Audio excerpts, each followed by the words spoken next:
qaar ka mid ah xaafado ku yaala magaalada Baydhabo ee gobolka Bay ayaa waxa laga furay xarun lagu sameeyo agabka hidaha iyo dhaqanka. Xuseen Cali Geesay wariyaha RTN ee gobolka Bay ayaa warkan inoo soo diray.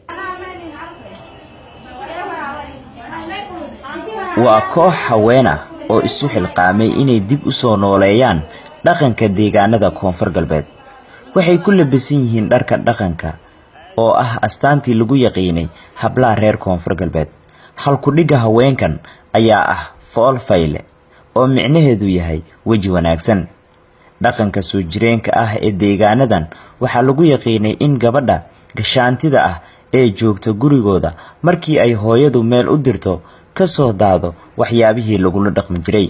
waa kan riwaayad ka turjumaysa dhaqankii hore ee laga soo tagay.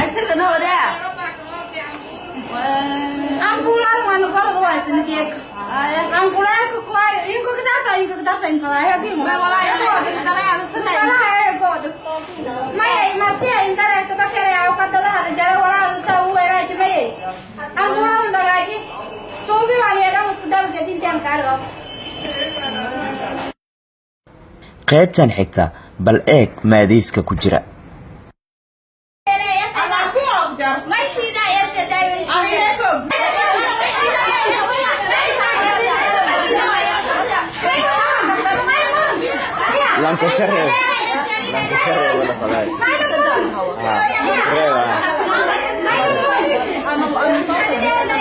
dib u soo nooleynta dhaqanka deegaanada Koonfur Galbeed Soomaaliya waxay dhabaha u xaareysaa nabadda iyo horumarka deegaanada Koonfur Galbeed.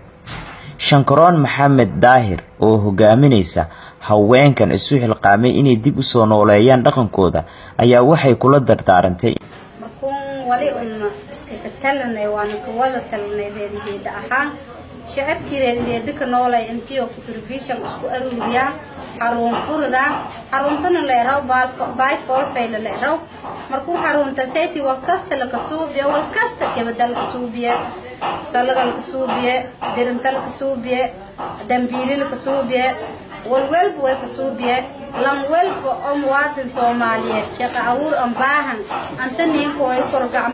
gudoomiyahan xaafadan martigelisay ee dhaqanka ee Adaada ayaa waxa uu madaxda dawladda kula dardaarmay inay dhiirigeliyaan haweenka u taagan har iyo habeen inay dhiirigeliyaan bulshada Soomaaliyeed.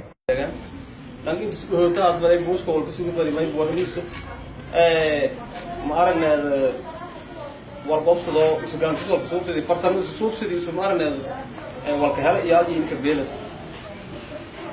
كان كل واحد بواه إلهي هو إلهي مارنا أنتي سكالة في يوم أرد سي أو غرب سي مركا واحد بواه كان كلا ونا واحد بهاي ها أن قدومي في ديان هتيان ها ينون نفتان واحد بواه لم كي صدق هذا هو والقبصة أو صوب سدو غرب سوغر ده isgarab galo Soomaaliyeed walqobsada way la faday inii oo neetan marna dadka dhiirigeliyaan naftiyo maaheedo iyo mas'uuliyiinta way bal faday inii oo dhiirigelin sameeyaan qofka si hadda suubi maahan oo kale oo si faydo suubsad. goobta lagu soo bandhigayay hidaha iyo dhaqanka ayaa waxaa soo gaaray gudoomiyaha degmada Baydhabo Cabdullaahi Cali Watiin waxa uuna indhiindheeyay qeybaha ay ka kooban tahay xarunta.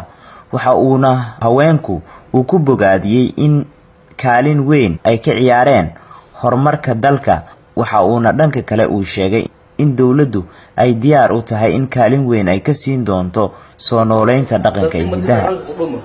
oo walaayo dhalan lahayn ku dhumo yoon may bodhumayn walaal ka sahay oo may boo dadka nisheeno may boo dhaqanku way dhaqanku suubulay wanaagsanaayo marka ayilka aajisnay ونقول معاملة إن شاء الله قبل السنجرب سلمان والله الله والمي بقول سينك تركور إن شاء الله سينك تران المي كجيلا ما يقول لهم دانك هنولا يوم كجيلا فهو دانك هنولا ده ما يبغى مدير فرماشين هنولا ده كان دمين هنولا هذا والكاس ما يبغى ما يسوي هنولا ده مرة إن شاء الله يوم نسكتها نجيلا ما يبغى يلهم باهي.